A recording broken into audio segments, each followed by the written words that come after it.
Hello everyone, so today we're going to be looking at a Solus Listeria biochemical ID system. We're going to showcase what's within the assay, the kit components. We're going to do a quick testing with it, and we will show how what results we get back are translated into which Listeria species the kit has identified. So if we open the box up, we'll see we have instructions for use. This is a 24 sample or test, 24 test kit, I should mention. So we have 2 microwell plates, 12 strips apart, so that's 24 in total. So 2 plates. We have 24 suspension vials to emulsify your Listeria colony into. We have a haemolytic reagent, so red blood cells within solution.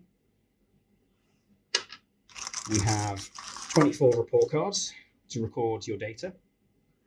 And we have Ziploc bags, so that while the test is being performed in an incubator, there isn't any evaporative loss. So, if we open microwell plate up,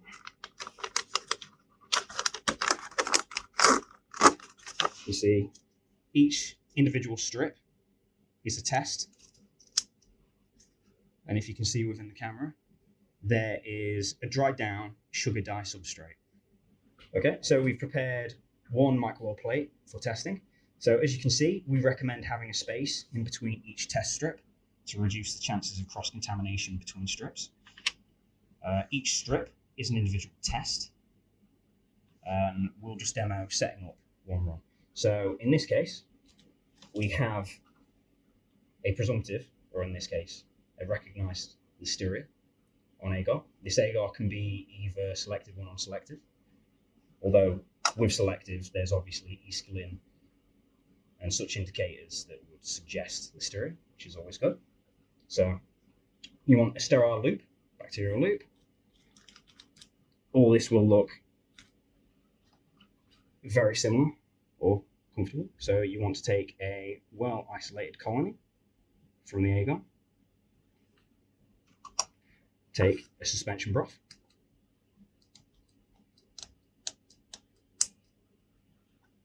resuspend the colony within the broth,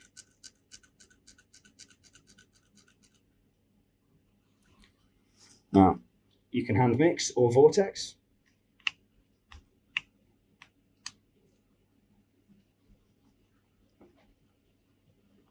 And then we dispense this into each well of a single strip. Now, you can either use a Gilson pipette and dispense 100 microliters, or I understand that a lot of our customers use sterile, disposable Pasteur pipettes. So in this case, we use a pipette. So we want to dispense 1 to 2 drops in each well of a single strip.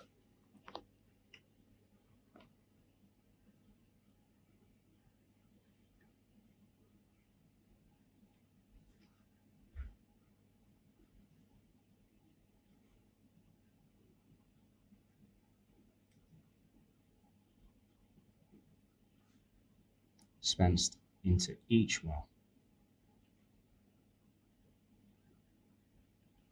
Okay, 2 to 3 drops. Discard Pasteur and the resuspension broth. Our Listeria is now within the assay. So you'll see that the phenol red sugar solutions are resuspending into a deep red.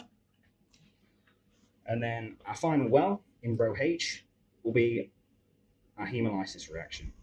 So you'll have a dropper bottle with likely settled red blood cells. So you want to gently resuspend, don't vortex, don't freeze. These are red blood cells, so they are not fantastically stable when it comes to vortexing or freezing. So once the red blood cells are fully resuspended, we'll take a single drop and add that to row H.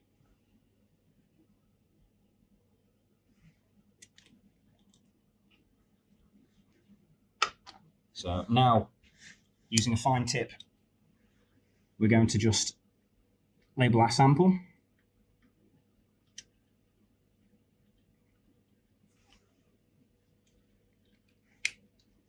So as you can imagine, this is just one strip. You do it for as many samples as you need.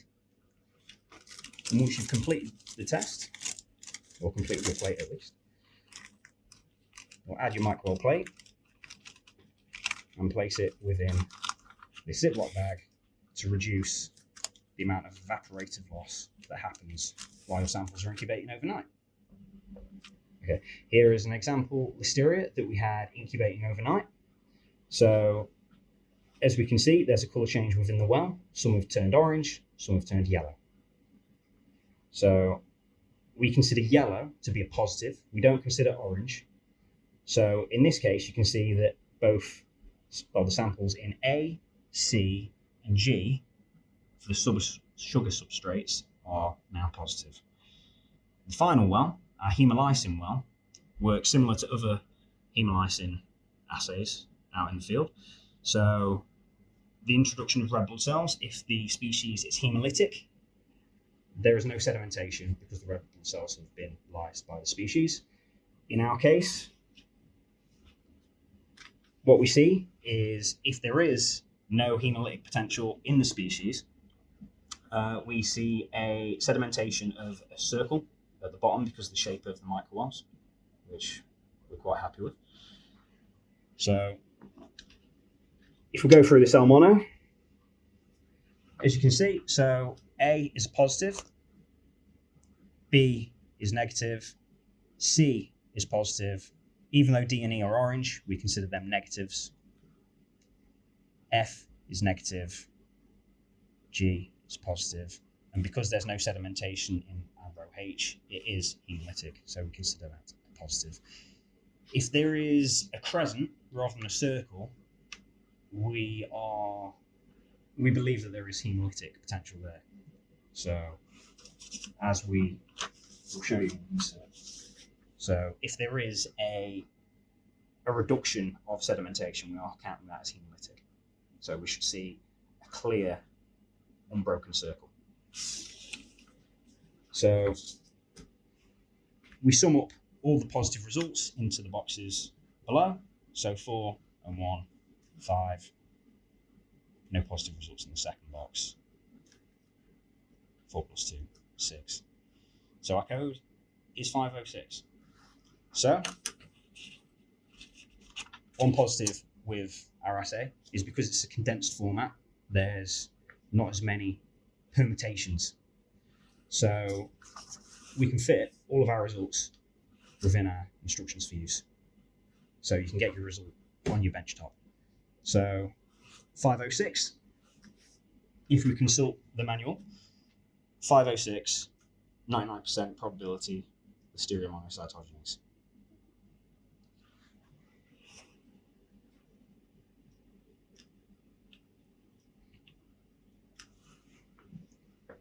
So if we were to look at other samples,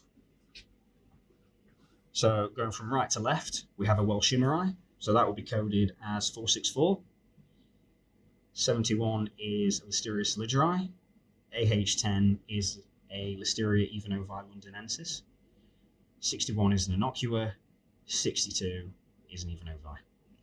So in our insert, we recommend that if erythritol is not positive, that you recheck the confirmation tests. Because other than Ricortiae, it is a very high probability that your Listeria is erythritol positive in well A.